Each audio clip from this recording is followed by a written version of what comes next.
नमस्कार। हम लोग अपने दृश्य व्याख्यान में अर्थ संग्रह इस ग्रंथ की चर्चा कर रहे हैं, इस ग्रंथ पर चर्चा कर रहे हैं। लौगाक्षी भास्कर प्रणीत इस प्रकरण ग्रंथ का प्रमुख उद्देश्य पूर्व मीमांसा के सिद्धांतों में या पूर्व मीमांसा शास्त्र में उन विद्यार्थियों का, उन अधिकारियों का सरलतया प्रवेश कराना है जिन्होंने सांगवेद अध्ययन कर लिया हो। वेदांग सहित अपनी शाखा में स्वाध्यायो अध्येतव्य, इस अध्ययन विधि के अनुरूप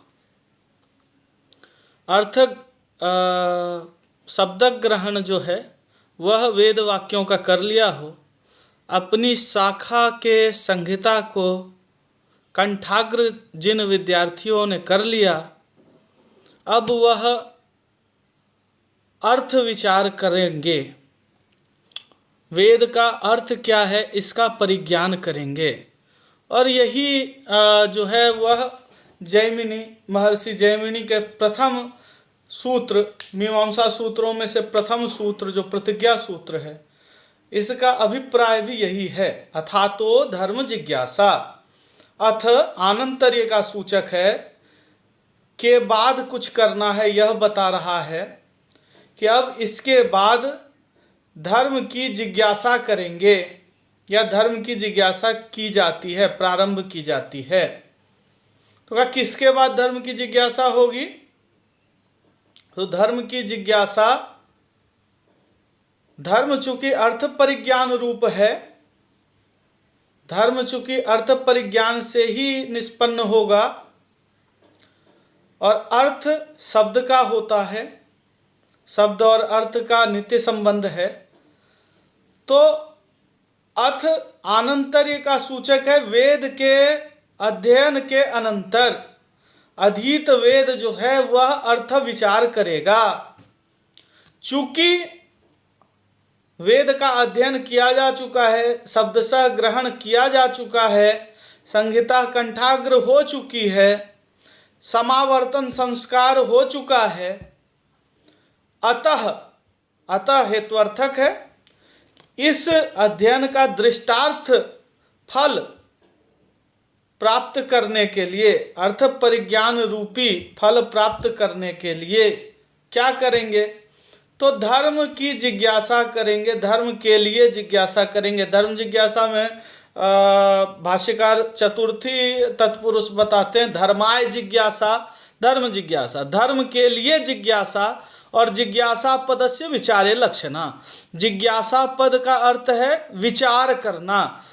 ज्ञा अवबोधने धातु है, उसमें सन प्रत्यय इच्छार्थक लगता है तो द्वित्व होता है, और फिर टाप स्त्रीत्व में विवक्षित होकर जिज्ञासा बनता है। तो यहाँ अजहल लक्षणा से, लक्षणा का भी एक भेद है, जहत लक्षणा, दूसरा अजहत लक्षणा। तो यहाँ हम अजहत लक्षणा बिना छोड़े अर्थ को, अवबोधन रूप अर्थ को, तो अवबोधन के लिए क्या करेंगे?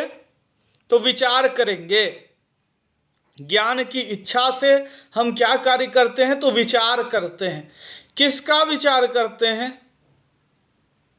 तो धर्म के लिए विचार करते हैं। जो पढ़ा गया वाक्य, उन वाक्यों का विचार करते हैं कि वाक्य का अर्थ जो होगा वह धर्म रूप होगा। और वाक्य का अर्थ हमने आपको पिछली कक्षा में हमने चर्चा की थी कि मीमांसा का सिद्धांत है कि आमनाय से क्रियार्थत्वात्, आमनाय जो भी है वो क्रिया के लिए प्रवृत्त होती है, क्रत्वर्थ होती है, क्रतु के लिए, याग के लिए, वैदिक क्रिया के लिए, अनुष्ठान के लिए प्रवृत्त होती है। तो जो भी आमनाय है वह अनुष्ठानार्थ, क्रियार्थ प्रवृत्त होती है। इस अर्थ में धर्म क्रिया रूप हो जाएगा। कैसी क्रिया? वैदिकी क्रिया। किस प्रकार की वैदिकी क्रिया? याग रूपा क्रिया। तो हम याग विचार, इसीलिए इसको हम अध्वर मीमांसा भी कहते हैं, याग मीमांसा भी कहते हैं, कर्म मीमांसा भी कहते हैं। हम कर्म का विचार करेंगे, हम कर्म की मीमांसा करेंगे, कर्म की जिज्ञासा करेंगे। और जिज्ञासा पद लक्षणा से विचार रूप अर्थ का बोध कराता है। तो अथातो धर्म जिज्ञासा इस सूत्र का अर्थ है कि वेदाध्ययन के अनंतर, वेदाध्ययन के बाद, वेद का शब्द ग्रहण कर लेने के बाद, वाक्य ज्ञान हो जाने के बाद, दृष्टार्थ फल धर्म रूपी अर्थ परिज्ञान, यह फल प्राप्त करने के लिए हम धर्म की जिज्ञासा करेंगे, अर्थ का विचार करेंगे, वाक्यार्थ विचार करेंगे।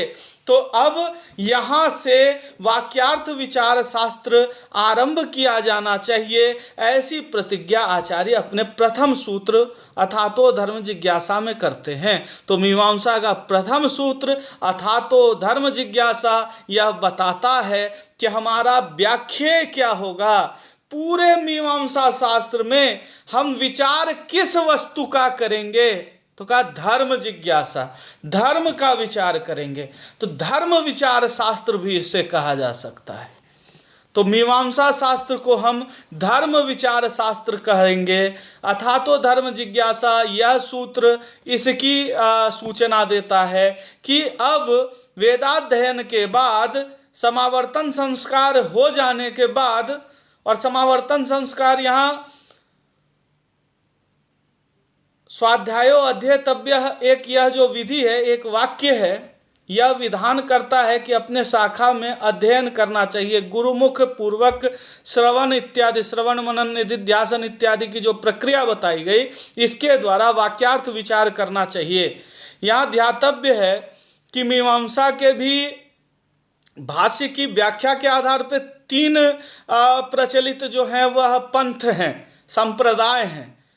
एक कुमारिल भट्ट का संप्रदाय है, भाट्ट संप्रदाय। एक प्रभाकर मिश्र का संप्रदाय है, उसे हम प्रभाकर मत या गुरु मत कहते हैं, गुरु संप्रदाय। और तीसरा एक मुरारी मिश्र का तृतीय संप्रदाय है। 2 संप्रदायों की प्रधान रूप से चर्चा होती है, क्योंकि 2 की ही शिष्य परंपरा प्रचलित हुई अपेक्षाकृत। तीसरा जो मुरारी मिश्र का मत है, मुरारी मिश्र का संप्रदाय है, वह अपेक्षाकृत कम उस पर जो है वह रचनाएं हुई हैं, तो उनके संप्रदाय का प्रचलन थोड़ा कम हुआ। 2 संप्रदाय प्रमुख रूप से प्रचलित हुए। एक तो कुमारिल भट्ट का संप्रदाय, जिसे हम भाट्ट मत या तौतातीत मत भी कहते हैं। दूसरा प्रभाकर मिश्र, जिनको हम गुरु भी कहते हैं, उनका संप्रदाय, जिसे हम गुरु मत कहते हैं या प्राभाकर सिद्धांत कहते हैं। तो प्राभाकर मीमांसा वाले यहाँ अध्ययन विधि नहीं मानते स्वाध्यायो अध्येतव्य में, वे अध्यापन विधि मानते हैं। वे कहते हैं कि स्वयं अध्ययन गुरुमुख से नहीं, यह शिक्षकों के लिए विधि आई है स्वाध्यायो अध्येतव्य की, क्योंकि छात्र तो सुकुमारमति होते हैं, उन्हें अर्थ विचार का इतना सामर्थ्य नहीं होता। शिक्षक जिस प्रकार से उपदेश करेगा, छात्र वह ग्रहण करेगा। भवतु, और यह अध्ययन विधि प्रयुक्त हो अथवा अध्यापन विधि प्रयुक्त हो, दोनों ही अर्थ में आपको गुरुकुल से बाहर नहीं जाना है समावर्तन के बाद भी, अपितु गुरुकुल में रहकर ही, गुरु के समीप रहकर ही, गुरु के मुख से ही उपदेश प्राप्त करके वेदार्थ परिज्ञान करना है, धर्म विचार करना है। और यही धर्म मीमांसा का प्रमुख विषय वस्तु है। मीमांसा का प्रमुख विषय वस्तु, मीमांसा का प्रमुख प्रमेय, मीमांसा का व्याख्येय प्रमुख विषय यही धर्म है। धर्माख्यम विषयम वक्तुम मीमांसायाः प्रयोजनम। मीमांसा का प्रयोजन ही धर्म इस नाम से अभिहित वस्तु की व्याख्या करना है। तो सकल मीमांसा शास्त्र किसकी व्याख्या के लिए प्रवृत्त होता है? धर्म की व्याख्या के लिए। और धर्म का स्वरूप कैसा है, इसी की अब आगे चर्चा करेंगे कि जिस धर्म की व्याख्या करने की प्रतिज्ञा कर रहे हैं आचार्य, अथातो धर्म जिज्ञासा, वेद पढ़ लिया गया है, इसीलिए अतः इसका अर्थ जानने के लिए, चूंकि वेद वाक्य रूपी है, वाक्य का जब तक अर्थ न पता हो तब तक हम उस वाक्य से लक्षित व्यवहार नहीं कर सकते, उस वाक्य का जो वाच्य है उससे व्यवहार नहीं कर सकते। शब्द पूर्वकः अर्थ परिज्ञानम और अर्थ ज्ञान पूर्वकः वस्तु व्यवहार। शब्द से अर्थ का ज्ञान होता है और अर्थ ज्ञान से हम तत्त वस्तु का व्यवहार करते हैं। तो शब्द तो हमने श्रवण कर लिया, वेद रूपी शब्द श्रुति परंपरा से हमारे पास आ गए। अब हमने वेद को कंठाग्र कर लिया है, लेकिन बस वेद के शब्द ग्रहण से ही हमारा प्रयोजन जो है पुरुषार्थ रूपी वह सिद्ध नहीं होगा। क्यों? क्योंकि कंठाग्र जो वेद हैं उनके अर्थ को, वेदार्थ को, उनके प्रयोजन को हमें हृदयंगम करना होगा, हृदयस्थ करना पड़ेगा। और हृदयंगम तभी होगा जब हम उस शब्द का, जिस शब्द का हमने स्मरण इत्यादि कर लिया है, हम उसका अर्थ जाने। तो अर्थ का ही विचार करना इस शास्त्र का प्रयोजन है, मीमांसा शास्त्र का। और यह वेद का जो अर्थ है, क्रिया रूप अर्थ, यही धर्म है। तो अब इस धर्म स्वरूप की व्याख्या करते हुए अर्थ संग्रहकार कहते हैं, इससे पहले तक हमने पढ़ा था कि जिज्ञासा पदस्य विचारे लक्षणा अतः धर्म विचार शास्त्रम इदम आरंभनीयम इति शास्त्रारंभ सूत्रार्थः। इस सूत्र का अर्थ क्या है कि हमको शास्त्र का आरंभ करना है, मीमांसा शास्त्र का आरंभ करना है। और मीमांसा शास्त्र करेगा क्या? धर्म का विचार करेगा। चलिए अब यहाँ पर हमारी शोध प्रविधि आती है। हम किस शोध प्रविधि को लेकर आगे बढ़ेंगे अपने अध्ययन में, क्योंकि हमें वाक्यार्थ बोध करना है। तो शोध प्रविधि क्या होगी, अध्ययन की प्रविधि क्या होगी, मेथोडोलॉजी क्या होगी। तो भारतीय दर्शनों में एक समानता मेथोडोलॉजी पे, प्रविधि पे दिखती है कि जब हम प्रकरण इत्यादि का उपदेश करते हैं तो 3 चरण में अध्ययन होता है। उद्देश्य, लक्षण और परीक्षा। उद्देश्य, लक्षण, परीक्षा। उद्देश्य कहते हैं नाम मात्रेन वस्तु संकीर्तनम उद्देश्य। उद्देश्य है, यहाँ उद्देश्य नहीं है, उद्देश्य का नाम मात्र के लिए वस्तु का संकीर्तन, कथन ही उद्देश्य है। जैसे यहाँ हमने कह दिया अथातो धर्म जिज्ञासा, तो धर्म का नाम ग्रहण कर लिया, धर्म का नाम लिया कि किसकी जिज्ञासा करनी है, धर्म की जिज्ञासा करनी है। तो अथातो धर्म जिज्ञासा। अब हम जो उद्देश्य हमने धर्म का किया, उस उद्देश्य का, उस धर्म रूपी उद्दिष्ट जो हमारा पदार्थ है, पद है, हम अब उसका लक्षण करते हैं। उद्देश्य के बाद लक्षण किया जाता है। लक्ष्य का असाधारण धर्म जो होता है उसको कहते हैं लक्षण। उद्देश्य के बाद हम क्या करते हैं? लक्षण करते हैं। लक्षण किसे कहते हैं? तो कहा दोषत्रय रहित असाधारण धर्मो, दोषत्रय रहित असाधारण धर्म लक्षणम।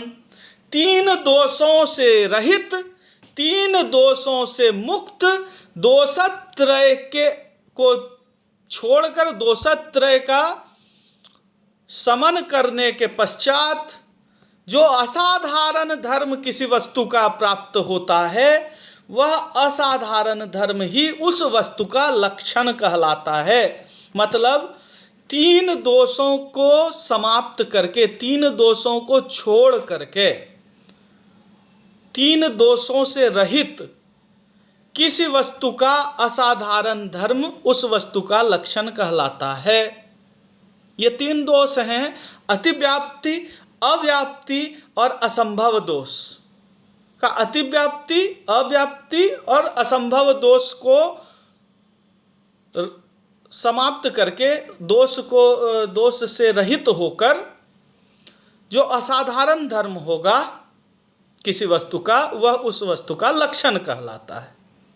लक्षण क्या करता है? एक वस्तु को परिनिष्ठित करता है, उस वस्तु की परिधि का निर्माण कर लेता है। तो परिधि का निर्माण करने में क्या सबसे जरूरी होता है कि जितने क्षेत्र तक वह वस्तु है उसके बाहर लक्षण न चला जाए। लक्ष्य से बाहर देश में लक्षण अगर जा रहा हो, असाधारण धर्म अगर उसका वृत्तित्व हो रहा हो, तो उसे कहते हैं अतिव्याप्ति। जैसे उदाहरण देखते हैं, जैसे हमने कहा श्रृंगित्वम गोत्वम, श्रृंगित्वम गोत्वम। हाँ, श्रृंगित्व गोत्व है, तो कहा श्रृंगित्व, सींग होना गाय का लक्षण नहीं हो सकता। क्यों नहीं हो सकता? क्योंकि लक्षण को असाधारण धर्म होना चाहिए, असाधारण धर्म होना चाहिए, उसके अतिरिक्त और जगह पर न जाए, व्याप्त न हो, अधिक देश में वृत्ति न हो। तो कहा श्रृंगित्व गाय में तो होता है, लेकिन गाय के अतिरिक्त भैंस में, हिरण में, विभिन्न पशुओं में, बकरी में सींग पाया जाता है। तो यदि श्रृंगित्व को गोत्व का लक्षण कहें तो यह लक्षण होगा अतिव्याप्त लक्षण, दुष्ट लक्षण होगा, यहाँ दोष होगा। इसी प्रकार से यदि श्रृंगित्वम पशुत्वम कहें, पशु का लक्षण क्या है? तो कहा श्रृंगित्व। तो कहा एक पशु में तो श्रृंगित्व है, गाय में है, दूसरे में भी है, भैंस में भी है, तीसरे में बकरी में भी है, लेकिन क्या सभी पशुओं में सींग होगा? सभी पशुओं में नहीं हो सकता। तो पशुत्व जितने देश में है उतने देश में श्रृंगित्व न होके उससे कम देश में होगा, अव्याप्ति।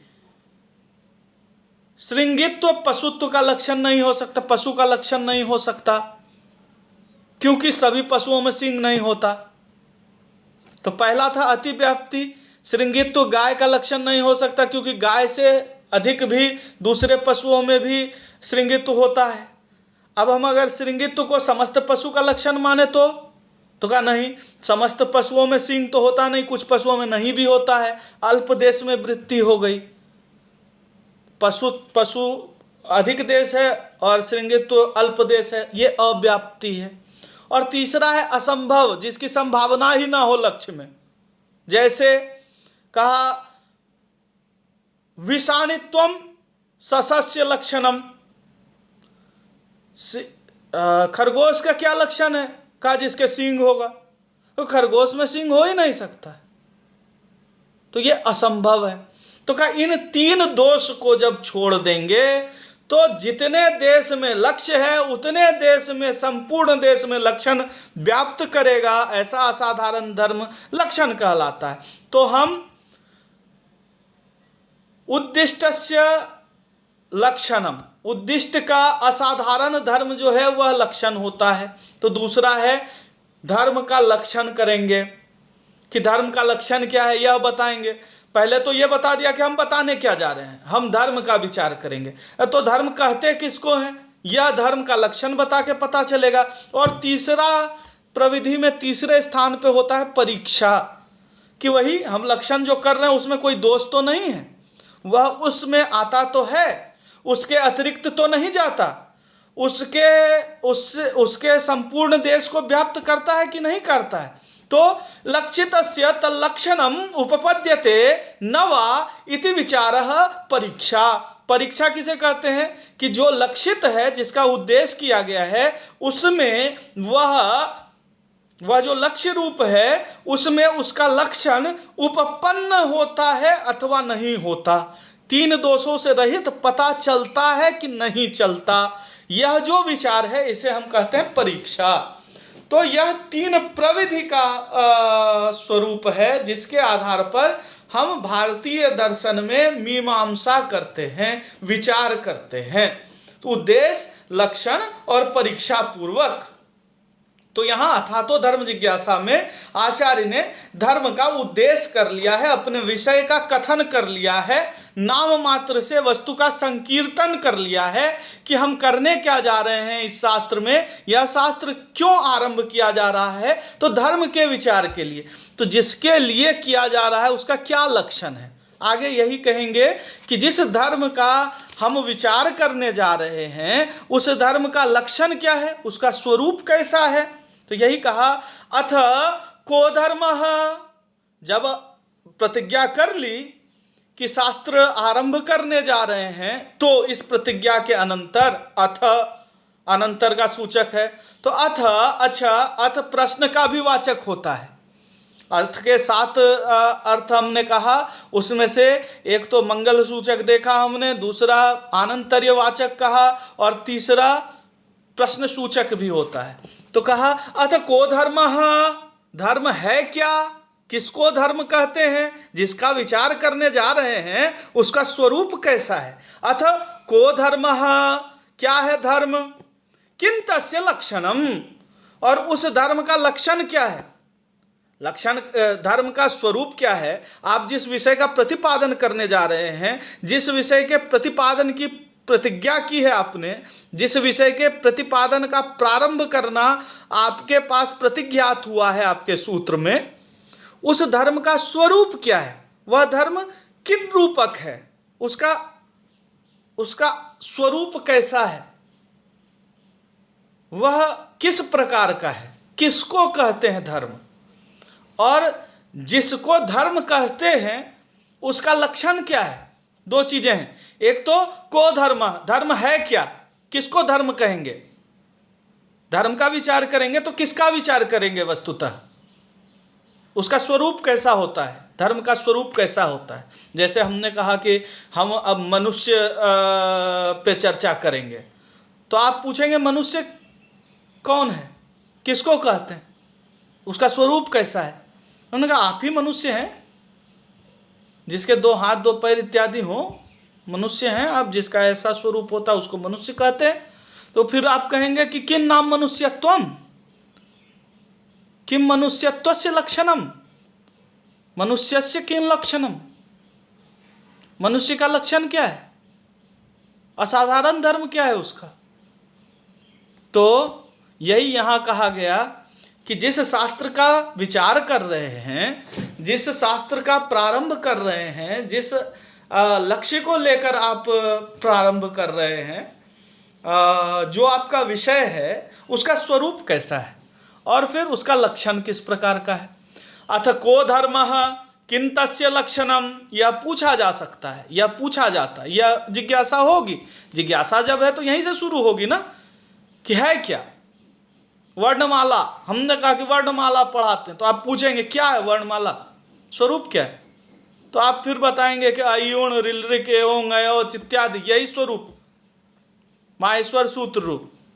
फिर पूछेंगे कि उसका लक्षण क्या है, वर्णमाला कहते किसको है, वर्णमाला का ऐसा क्या लक्षण है जो बस उसी में रहेगा, उसके अतिरिक्त अन्य में नहीं रहेगा। तो यही यहाँ पर कह रहे हैं कि अथ को धर्म किं तस्य लक्षणम, धर्म क्या है, उसका लक्षण क्या है। इति चेत, यदि यह प्रश्न हो, उच्यते, यह कहा जाता है। अब लक्षण बता रहे हैं और स्वरूप बता रहे हैं और लक्षण बता रहे हैं। स्वरूप और लक्षण, स्वरूप भी लक्षण होता है। लक्षण 2 प्रकार के होते हैं, स्वरूप लक्षण एवं तटस्थ लक्षण। आगे हम इसकी चर्चा करेंगे। स्वरूप ही स्वरूप लक्षण होता है। जैसे ब्रह्म का स्वरूप क्या है, सच्चिदानंदानंदाद्वयम् ब्रह्म, सच्चिदानंद स्वरूप होता है ब्रह्म, तो यह स्वरूप लक्षण। तो यही यहाँ 2 प्रश्न किया गया, को धर्म किं तस्य लक्षणम, तो वस्तुतः धर्म क्या है, धर्म का स्वरूप लक्षण क्या है और उसका तटस्थ लक्षण क्या है। तटस्थ लक्षण, यावत् लक्ष्य कालम अनवस्थितत्वे सति यद वावर्तकम तदेव तटस्थ लक्षणम, लक्ष्य काल तक न रहते हुए भी, सर्वत्र लक्ष्य काल तक न रहते हुए भी जो व्यावर्तन करे अपने लक्ष्य का, उसको तटस्थ लक्षण कहते हैं। हम आगे देखेंगे, जन्माद्यस्य यतः इत्यादि में वेदांत में बताया गया है, यतो वा इमानि भूतानि जायन्ते इत्यादि से, यहाँ भी हम देखेंगे। तो दो प्रश्न हुए। अथ को धर्मः किं तस्य लक्षणम, धर्म का स्वरूप क्या है, उसका लक्षण क्या है। इति चेत, यदि ऐसा कहा जाए तो अब हम बताते हैं, मीमांसा शास्त्रकार बताते हैं कि हम किस प्रकार के धर्म का विचार करेंगे, धर्म कहेंगे किसको। पहले आपको बताया जा चुका है कि आमनाय से क्रियार्थत्वात्, आमनाय जो भी है वह क्रिया के लिए प्रयुक्त हुआ है। इसी अर्थ में मीमांसा को कर्म मीमांसा, यज्ञ मीमांसा, अध्वर मीमांसा भी कहते हैं। तो अब यह जो स्वरूप बताएंगे धर्म का, अपना विचार्य विषय जो बताएंगे वह भी इसी आलोक में बताएंगे। तो को धर्मः, इसका उत्तर दे रहे हैं यागादिरेव धर्मः, याग आदि ही धर्म है। याग आदि जो अनुष्ठान है, क्रिया जो है, क्रतु जो है, इष्टि जो है, इसी को धर्म कहते हैं। क्योंकि अर्थ धर्म रूप होता है, वाक्यार्थ ही धर्म है, वाक्यार्थ का विचार करना है। और वाक्य का अर्थ यज्ञ है, हर वाक्य यज्ञ के लिए प्रवृत्त हुआ है।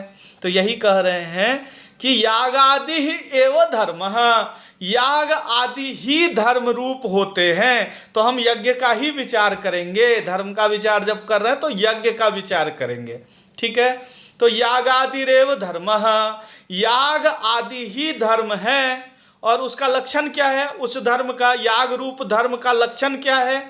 तो कहा तल्लक्षणम, तत्लक्षणम क्या है, वेद प्रतिपाद्य प्रयोजनवत् अर्थो धर्मः, वेद प्रतिपाद्य प्रयोजनवद अर्थो धर्मः।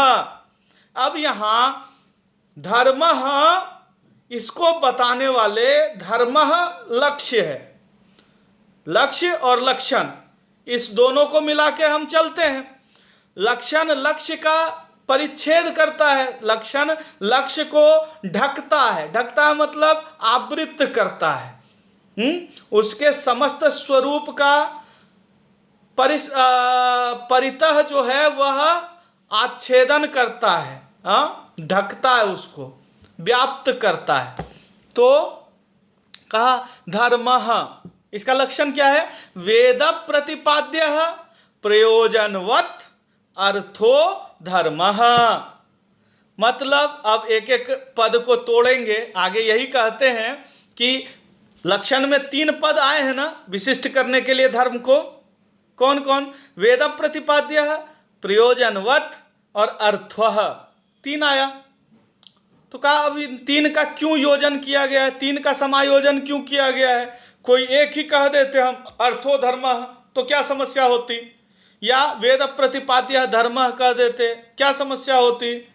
प्रयोजनवत् धर्म, प्रयोजनवान धर्मः ऐसा कह देते तो क्या समस्या होती। तीनों क्यों कहा एक साथ। तो अब इसकी व्याख्या करते हैं आचार्य कि जब हमने वेद प्रतिपाद्य प्रयोजनवत् अर्थो धर्मः कहा तो लक्षण में इन पदों का समावेश क्यों किया गया है। तो सबसे पहले प्रयोजनवत् इस पद को लेते हैं। प्रयोजनवत्, प्रयोजनवत् जो शब्द है आप बड़े आराम से समझिएगा। प्रयोजन आप सबको पता है, प्रयोजन कहा जाता है उद्देश्य को, प्रयोजन कहा जाता है फल को, लक्ष्य को, जिसके लिए हम प्रवर्तित होते हैं, वही प्रयोजन है। जैसे यज्ञ क्यों करते हैं, तो स्वर्ग आदि फल के लिए यज्ञ करते हैं, तो ये स्वर्ग आदि फल प्रयोजन है। धर्म कैसा होता है, प्रयोजन रूप नहीं होता, धर्म खुद प्रयोजन रूप नहीं है। प्रयोजन कहा जाता है साध्य को ना, प्रयोजन कहा जाता है जिसके लिए कार्य करते हैं, इसी को प्रयोजन कहा जाता है। और धर्म साधन है, धर्म साधन है, वेदार्थ परिज्ञान साधन है क्रिया में आपको प्रवृत्ति कराने के लिए, और उस क्रिया के माध्यम से स्वर्ग होता है, फल की प्राप्ति होती है। तो यह साधन रूप होता है धर्म, साध्य रूप नहीं होता, यह भी पता है। इसीलिए इसको प्रयोजनवत् कहा है। वतु मतु प्रत्यय है, यह संबंधी के अर्थ में लगता है, मतवर्थी, मतवर्थ मतुप का अर्थ संबंध सूचन होता है, संबंध। जिसको विद्या है वह विद्वान हो जाता है, जिसके पास बुद्धि है वो बुद्धिमान हो जाता है, जिसके पास धन है वह धनवान हो जाता है। इसी प्रकार जिसके पास प्रयोजन है वह प्रयोजनवान हो जाता है। तो धर्म कैसा है? प्रयोजन रूप नहीं है, प्रयोजनवान है।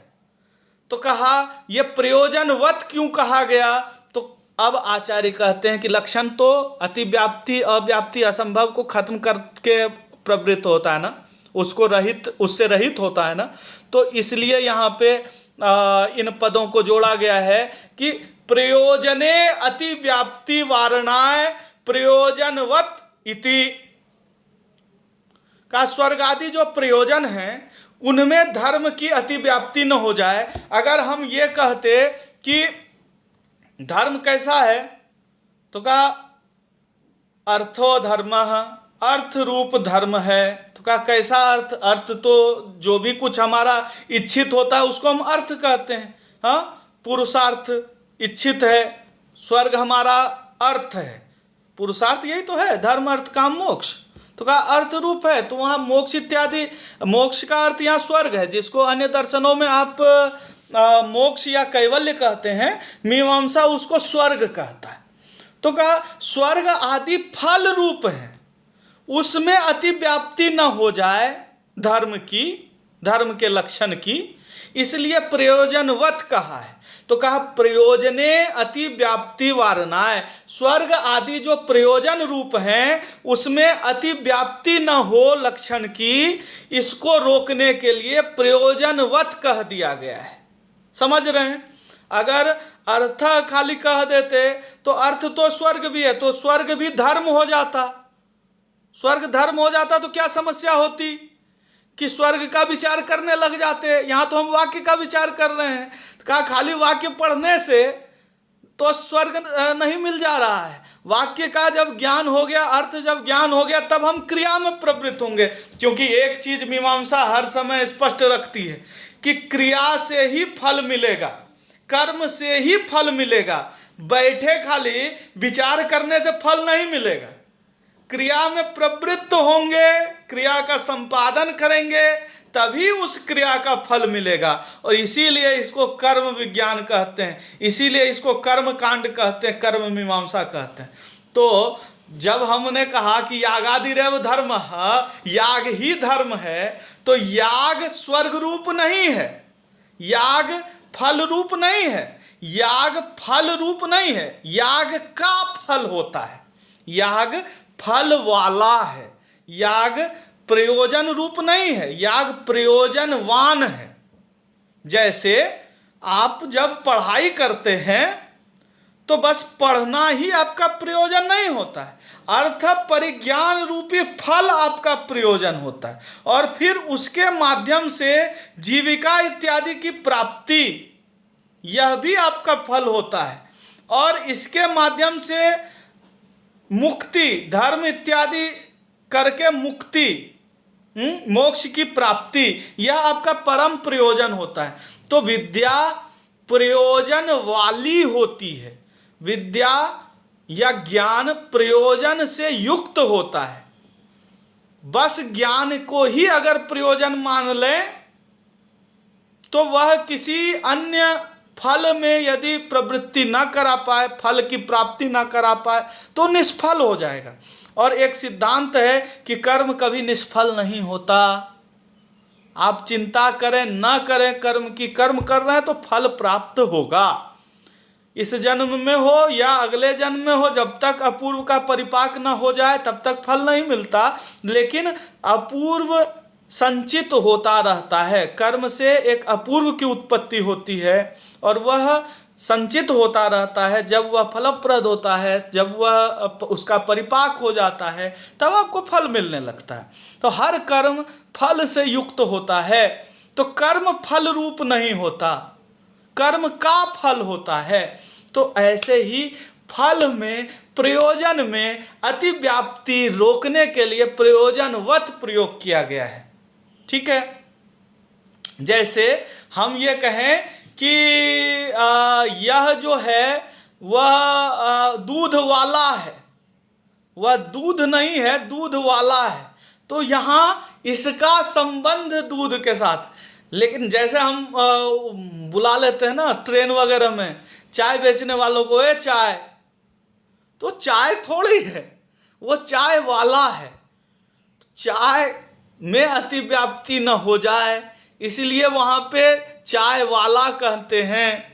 वो अगर आगे वो कहे कि मैं चाय नहीं हूँ, मैं तो चाय वाला हूँ, तो वाला प्रयोजन वाला होता है धर्म, प्रयोजन रूप नहीं होता है। प्रयोजन में अतिव्याप्ति रोकने के लिए, स्वर्ग आदि प्रयोजन में अतिव्याप्ति रोकने के लिए, उसका वारण करने के लिए प्रयोजनवत यह प्रयोग किया गया। अन्यथा खाली अर्थ धर्म कर देते तो स्वर्ग भी धर्म रूप हो जाता। स्वर्ग धर्म रूप नहीं होता, स्वर्ग फल ही होता है, वह धर्म का फल रूप होता है। फल याग का फल रूप होगा स्वर्ग, स्वर्ग याग रूप नहीं हो जाएगा, ना ही याग स्वर्ग रूप हो जाएगा। याग साधन है, स्वर्ग साध्य है। तो साध्य में अतिव्याप्ति न हो जाए, इसीलिए वहाँ मतुप प्रत्यय जोड़ के प्रयोजनवत बनाया गया है। तो याग कैसा होता है, धर्म कैसा होता है, प्रयोजन वाला होता है, प्रयोजनवान होता है। तो प्रयोजने अतिव्याप्ति वारणाय प्रयोजनवत इति, स्वर्गादो प्रयोजने अतिव्याप्ति वारणाय प्रयोजनवत। स्वर्ग आदि प्रयोजन भूत जो हैं उसमें अतिव्याप्ति न हो लक्षण की, इसीलिए धर्म के लक्षण में प्रयोजनवत शब्द जोड़ा गया। अब दूसरा, वेद प्रतिपाद्य क्यों कहा? तो कहा प्रयोजन वाले तो बहुत सारे अर्थ रूप होते हैं, हमारा इच्छित जो होगा वो अर्थ होगा, और प्रयोजन वाला भी हम काम इच्छित होता बहुत सारा। जैसे मुझे भूख लगी है, मेरा प्रयोजन है कि मैं बुभुक्षा खत्म करूं, तृप्ति मुझे प्राप्त हो। तो तृप्ति रूपी बुभुक्षा खत्म करने वाले क्रिया का स्वरूप कैसा होगा? भोजन रूप होगा, कि मैं खाऊं। खाने का भी प्रयोजन है ना, प्रयोजनवत तो हो है खाना। भोजन प्रयोजन वाला है कि नहीं? भोजन का अपना प्रयोजन है कि तृप्ति मिले आपको, या बुभुक्षा से शांति मिले। बुभुक्षा का समन रूप प्रयोजन होता है भोजन का। तो कहा हर प्रयोजनवत जो है कर्म वो धर्म रूप नहीं होता। यह बताने के लिए वेद प्रतिपाद्य जोड़ दिया कि वेद जिसका प्रतिपादन करे, ऐसे ही प्रयोजन वाले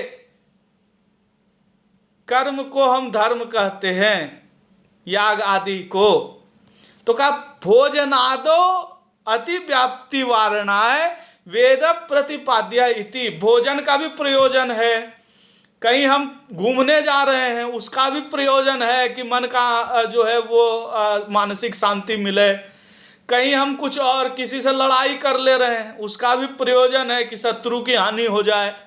तो कहा ये सारी चीजें चूंकि वेद से प्रतिपादित नहीं हैं, यद्यपि वे प्रयोजनवत हैं, लेकिन वेद इसका प्रतिपादन नहीं करता। वेद बस याग का प्रतिपादन करता है। आपको कहा कि आमनाय से क्रियार्थत्वात्, आमनाय क्रिया में ही प्रयुक्त होती है वैदिक क्रिया में, तो इसीलिए यहाँ वेद प्रतिपाद्य लगाया। प्रयोजनवत ही अर्थ धर्म खाली कह देते तो भी काम नहीं चल रहा था, इसीलिए वेद प्रतिपाद्य लगाया है कि भोजन आदि जो दूसरे प्रयोजन वाली क्रियाएं हैं उसमें धर्म का लक्षण अतिव्याप्त न हो जाए, इसलिए वेद प्रतिपाद्य लगाया। तो कैसे प्रयोजन वाले कर्म धर्म रूप होंगे?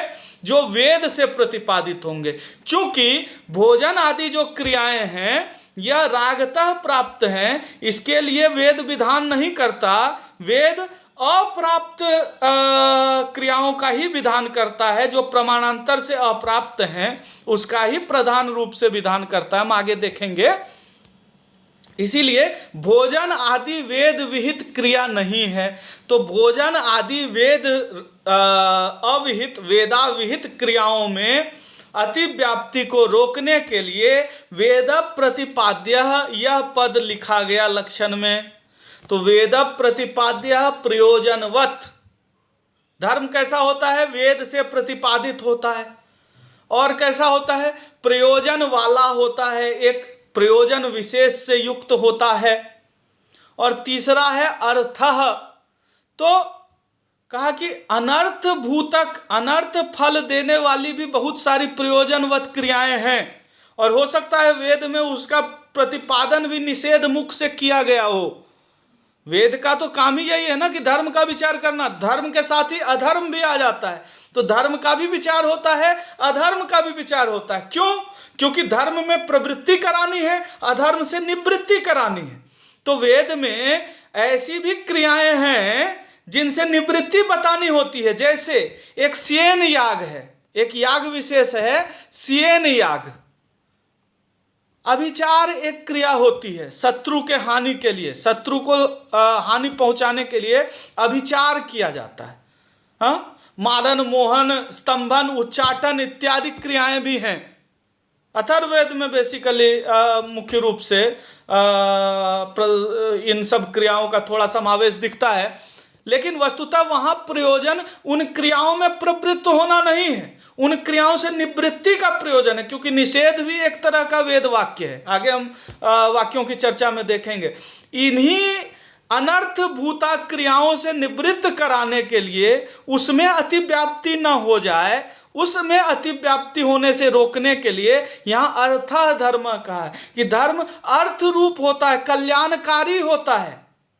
याग आदि जो धर्म है वो कल्याणकारी होते हैं, वो किसी के अकल्याण के लिए, वो किसी के नुकसान के लिए, वो किसी की हानि के लिए प्रवृत्त नहीं होते। यदि कोई क्रिया वेद से प्रतिपादित है और किसी की हानि करा रही है, उसको धर्म रूप नहीं कहेंगे, उसको अधर्म रूप कहेंगे, और उससे निवृत्त होना होता है। तो यही इसलिए यहाँ अर्थोधर्म भी कहा गया है।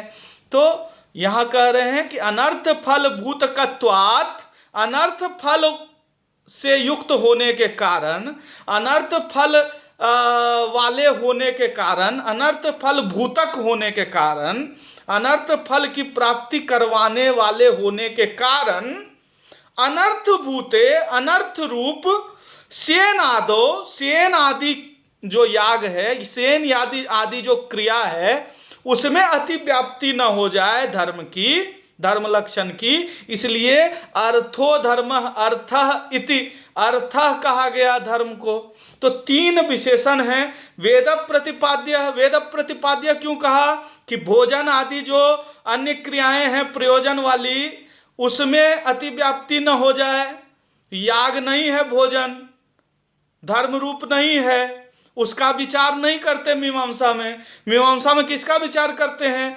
ऐसे ही क्रिया का विचार करते हैं जो वेद से प्रतिपादित हों, वेद में जो क्रियाएं बताई गई हैं। तो वेद प्रतिपाद्य है।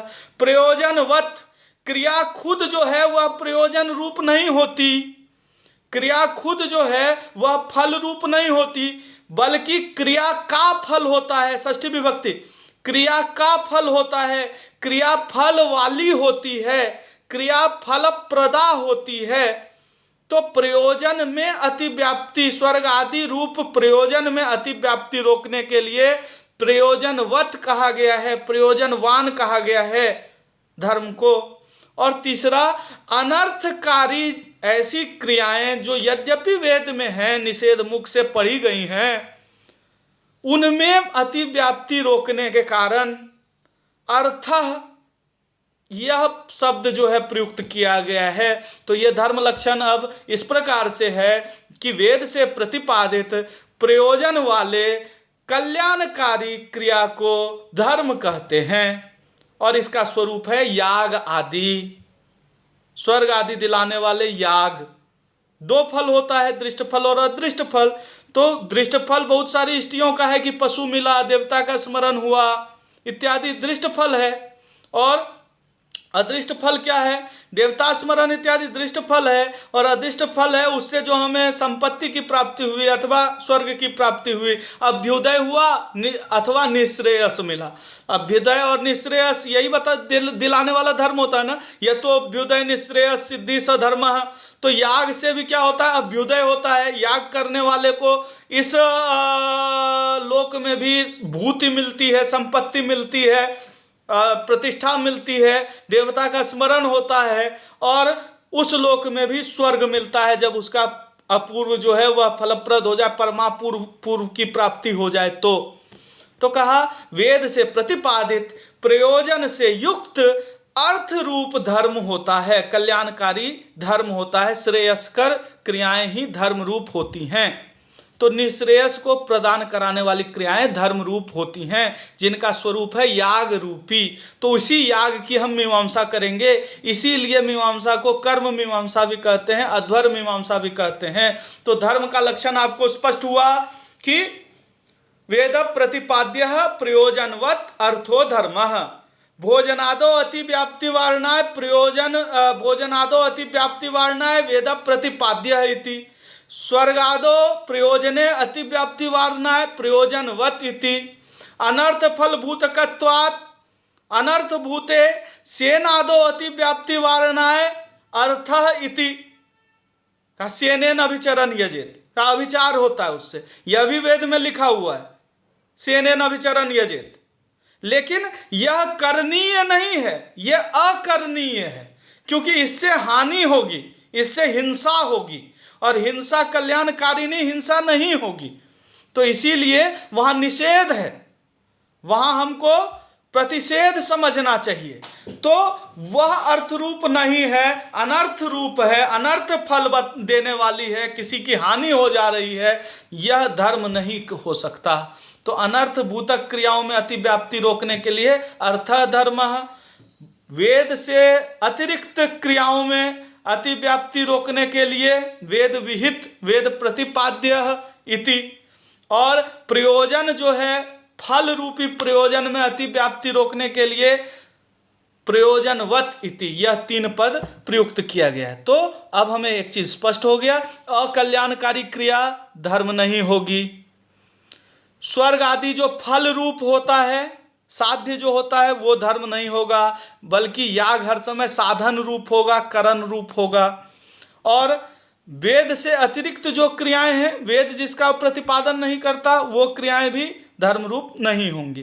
तो कैसे वाक्यों का विचार करेंगे हम? निश्चित रूप से वेद वाक्यों का ही विचार करेंगे। और हमारा वेद कैसा है? संहिता और ब्राह्मण दोनों को मिला के, मंत्र ब्राह्मण यो वेद नामधेयम्, ये मीमांसा का सिद्धांत। तो हम मंत्र भाग का भी विचार करेंगे, ब्राह्मण भाग का भी विचार करेंगे। अब आगे यहाँ पर एक पूर्व पक्ष आता है और वो कहते हैं कि ऐसा है, तुम एक मतलब इस ग्रंथ पे आचार्य लोगाक्षी भास्कर पे एक आक्षेप आ सकता है पूर्व पक्ष के तरफ से। क्या आक्षेप आ सकता है कि आपने व्याख्या तो शुरू की जैमिनीय विचार शास्त्र की, जैमिनीय मीमांसा में प्रवेश कराने के लिए आप व्याख्या शुरू कर रहे हैं, लेकिन जैमिनी ऋषि ने, महर्षि जैमिनी ने अपने मीमांसा सूत्रों में धर्म का यह लक्षण तो दिया ही नहीं जो आपने लक्षण दिया है। वस्तुतः महर्षि जैमिनी प्रथम सूत्र पढ़ते हैं अथातो धर्म जिज्ञासा, कि अब हम वेद के अध्ययन के बाद धर्म की जिज्ञासा करेंगे, वेदार्थ का विचार करेंगे। इसके बाद वह जब धर्म का लक्षण करते हैं दूसरे सूत्र में, तो वह लक्षण है, वह सूत्र है चोदना लक्षणों अर्थो धर्मः। विधि वाक्य को, वेद में जो वाक्य हैं जो विधान कराते हैं, वेद के 5 भेद हैं, 5 तरह के वाक्य होते हैं, विधि, मंत्र, नामधेय, निषेध और अर्थवाद। हम आगे देखेंगे इसको। तो इसमें से जो विधि वाक्य होता है, इसी का अर्थ, इसी का नाम है दूसरा चोदना। चुद प्रेरणार्थे धातु है, प्रेरणा प्रदान करना, प्रवर्तना प्रदान करना। तो इसी अर्थ में ग्रंथकार ने, वहाँ सूत्रकार ने, भगवान जैमिनी ने कहा है धर्म का क्या लक्षण है, तो कहा चोदना लक्षणों अर्थो धर्मः। चोदना से लक्षित, प्रेरणा से लक्षित, विधि वाक्य से लक्षित, विधि वाक्य से बताया गया अर्थ रूप कल्याणकारी धर्म है, यह कहा। तो वहां तो धर्म अर्थ, यहां भी अर्था धर्म तो आपने कहा, लेकिन वेद प्रतिपाद्य प्रयोजनवत कह दिया है। चोदना लक्षणों तो नहीं कहा, चोदना लक्षण अर्थो धर्म, ऐसा तो नहीं कहा आपने। तो यह तो विरोध है कि आपके सूत्रकार कुछ और लक्षण बता रहे हैं, आप कुछ और लक्षण बता रहे हैं।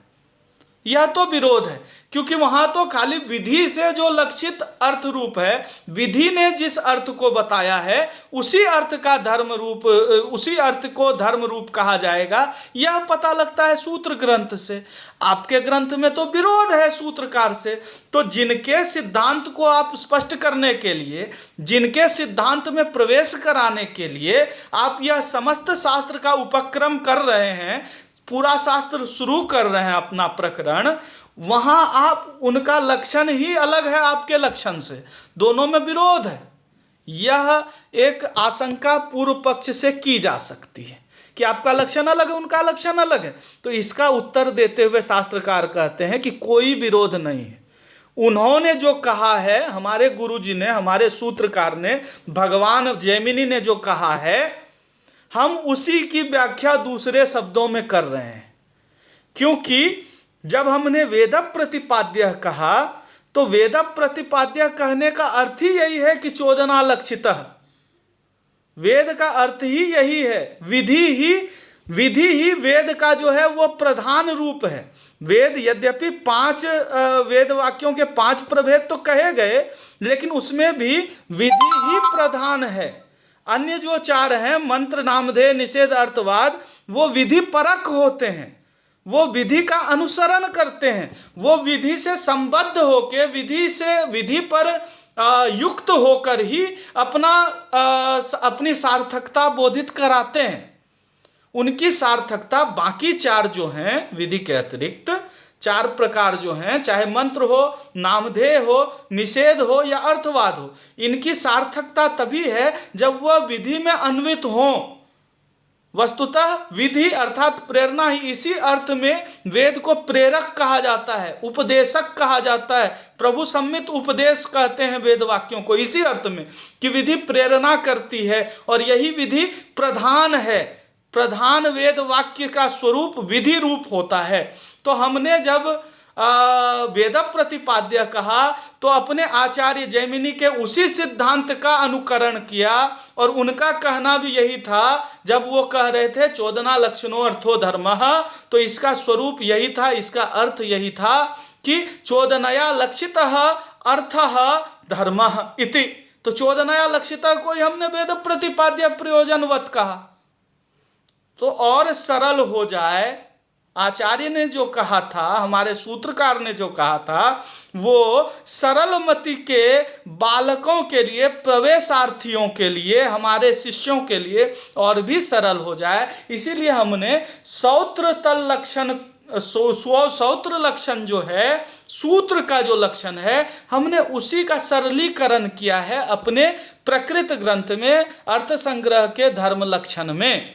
तो यही कहे कि पूर्व पक्षी अगर ऐसी आशंका करें, पूर्व पक्षी अगर ऐसा आक्षेप करने की संभावना जताएं, व्यक्त करें, क्या व्यक्त करें कि आपके सूत्रकार के लक्षण से विरोध हो रहा है, आपके धर्म लक्षण का, दोनों विरुद्ध हो रहे हैं।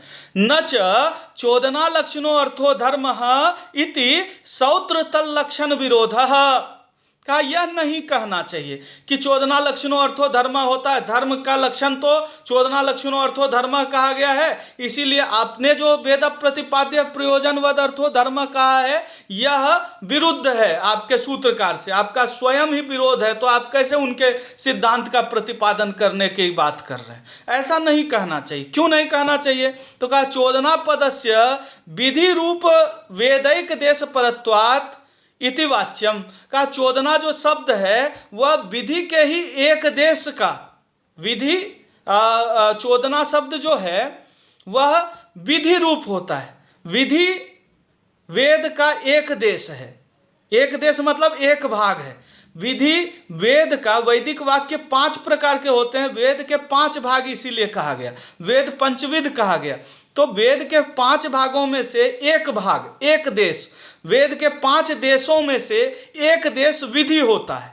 तो इसलिए विधि ही अन्य वाक्यों का उपलक्षण रूप होता है, तो वहां आचार्य ने चोदना लक्षणों अर्थो धर्म कह दिया कि चोदना लक्षण, चोदना से जो लक्षित हो, हाँ, तो विधि से जो लक्षित हो, तो विधि से लक्षित कहने का मतलब वहां विधि उपलक्षण रूप है अन्य चार प्रभेदों के, मतलब विधि जो है अन्य चार के प्रतिनिधि के रूप में प्रदर्शित हो रहा है। तो वेद प्रतिपाद्य कहा हमने, वही बात कह दी जो उन्होंने कहा, उसी को हमने सरल दूसरे शब्दों में कह दिया, और कोई विरोध नहीं है सूत्रकार से। हम वस्तुतः उन्हीं का अनुकरण कर रहे हैं, उन्हीं की व्याख्या कर रहे हैं। तो यही कहा चोदना पदस्य विधि रूप एवं एक देश पर वेद एक देश विधि रूप वेदैक देश परत्वात् इति वाच्यम। चोदना जो शब्द है वह विधि रूप वेद का एक देश है। चोदना शब्द जो है वह वेद के एक अंश, यह पूर्व पक्षी कह रहे हैं कि चोदना जो पद है वह तो वेद का बस एक अंश है। तो ऐसा सिद्धांत मानना चाहिए ना कि खाली विधि से जो लक्षित होगा, वेद प्रतिपाद्य के बदले आपको विधि प्रतिपाद्य कहना चाहिए। यह पूर्व पक्षी कह रहे हैं कि चोदना पदस्य विधि रूप वेदैक देश परत्वात् इति वाच्यम न, कहा न च चोदना लक्षणो अर्थो धर्म इति सौत्रतल लक्षण विरोध चोदना पदस्य विधि रूप वेदैक देश परत्वात् इति वाच्यम, का ऐसा नहीं कहना चाहिए कि चोदना जो है वह तो बस एक देश है। एक देश है मतलब बस एक भाग मात्र है वेद का, और चोदना लक्षणों अर्थो धर्म में संपूर्ण वेद का नहीं ग्रहण हुआ, अपितु खाली विधि भाग का ग्रहण हुआ। कहा यह नहीं कहना चाहिए आपको। क्यों नहीं कहना चाहिए? तो कहा तत्रापि चोदना शब्दस्य वेद मात्र परत्वात्, कहा वहां भी जहां चोदना लक्षणों अर्थो धर्म कर रहे हैं वहां चोदना शब्द एक देश का ही बोध नहीं कर रहा, अपितु वेद मात्र का बोध कर रहा है। मतलब वेद के समस्त पंचविध भागों का बोध करा रहा है। प्रतिनिधि होकर वह संपूर्ण वेद का ही बोध करा रहा, एक देश मात्र का बोध नहीं करा रहा। ऐसा नहीं होगा कि जब हम चोदना लक्षणों अर्थो धर्म कहेंगे तो वह खाली विधि भाग का बोध कराएगा कि खाली विधि भाग ही धर्म का बोध कराता है। ऐसा नहीं, मंत्र भी धर्म का ही बोध कराता है, निषेध नामधेय भी धर्म का ही बोध कराता है, निषेध भी अर्थवाद भी धर्म का ही बोध कराता है। वस्तुतः समस्त वेद एक वाक्य रूप है, और वह जब हमने विधि कहा तो अन्य सभी वाक्य भेद जो है वह वहां पर अन्वित हो जाते हैं। तो वेद मात्र परक होता है विधि रूप जो चोदना शब्द है, वह उपलक्षण रूप होता है। क्यों? क्योंकि कहा वेदस्य सर्वस्य धर्म तात्पर्यत्वेन धर्म प्रतिपादकत्वात्, कहा कि चोदना प्रकरण में जो पठित वेद है, चोदना लक्षणों अर्थो धर्म कहते हैं जब, तो चोदना का अर्थ वहाँ खाली विधि नहीं है अपितु समस्त वेद है। क्यों? क्योंकि वेद ही धर्म में करण रूप होता है। वेद वाक्य जो है वह ही धर्म का ज्ञान कराता है, वह ही क्रिया रूपी धर्म का ज्ञान कराता है, याग रूपी धर्म का ज्ञान कराता है, न कि खाली विधि ही धर्म का ज्ञान कराएगी। विधि के साथ साथ अन्य भी धर्म का ज्ञान कराएंगे।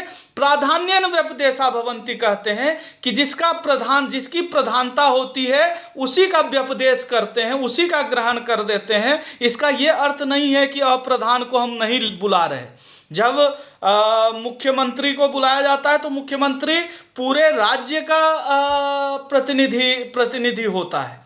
जब प्रधानमंत्री कहीं किसी सम्मेलन में भागीदारी करने अंतर्राष्ट्रीय मंच पर जाते हैं तो वो पूरे देश की समस्त जनता का प्रतिनिधित्व करते हैं। इसी प्रकार से जहाँ चोदना लक्षणों अर्थो धर्म में चोदना साक्षात रूप से विधि का बोध कराती है, वहीं विधि मात्र परत्व जो है वह नहीं होता, अपितु समस्त वेद मात्र परत्व होता है उसका, कि वह विधि खाली अपना ही बोध नहीं कराती, अन्य चारों का भी बोध करा देती है। इसीलिए वेद प्रतिपाद्य कहा तो चोदना लक्षणों अर्थो धर्म से कोई परस्पर विरोध नहीं है, अपितु एक ही बात सूत्रकार भी कह रहे हैं और वही बात यहाँ भी कही जा रही है। इस प्रकार से कोई मतभेद नहीं है, इसलिए ऐसी कोई आशंका नहीं करनी चाहिए कि चोदना तो विधि रूप एक देश का ही बोध कराती है, समस्त वेद का बोध नहीं कराती। ऐसी शंका नहीं करनी चाहिए। सौत्र लक्षण से यहाँ पर कोई विरोध नहीं है। जिसको सूत्र में 14 लक्षणों अर्थो धर्म से कहा गया है धर्म का लक्षण, उसी की व्याख्या करते हुए हम वेद प्रतिपाद्य प्रयोजनवत अर्थो धर्म यहाँ कह रहे हैं। वस्तुतः हमारा अपने सूत्रकार से कोई विरोध नहीं है, क्योंकि समस्त वेद का धर्म में ही तात्पर्य है। वेद का प्रयोजन ही धर्म रूपी विषय का व्याख्यान करना है, उसका बोध कराना है। तो वेद का अर्थ ही याग रूप धर्म होता है। तो इसलिए यह शंका नहीं करनी चाहिए कि किसी एक भाग का ही बोध कराएगा, अन्य का बोध नहीं होता यहाँ लक्षण से। तो एक ही बात है, दोनों में कोई विरोध नहीं है। यह जब प्रतिपादित कर देते हैं तो इसके बाद बताते हैं कि वेद किस प्रकार से धर्म में प्रवृत्ति कराता है, वेद किस प्रकार से धर्म की प्राप्ति कराता है, वेद किस प्रकार से वेद वाक्य किस प्रकार से उनका अर्थ याग रूपी धर्म रूप होता है। अब हम इसकी चर्चा अगली कक्षा में करेंगे, और फिर अगली कक्षा में ही हम मीमांसा के प्रधान प्रतिपाद्य जो है वो भावना की चर्चा करेंगे। भावना का स्वरूप, भावना के भेद, वेद किस प्रकार से भावना उत्पन्न कराता है, वैदिक वाक्य से भावना कैसे उत्पन्न होती है, भावना से किस प्रकार से क्रिया में प्रवृत्ति होती है, और क्रिया से किस प्रकार से फल की प्राप्ति होती है। इसकी चर्चा हम अगली कक्षा में करेंगे, कल की कक्षा में करेंगे। तब तक के लिए धन्यवाद। अनुशीलन करते रहिए, अध्ययन करते रहिए, अपने समय का सदुपयोग करें। धन्यवाद।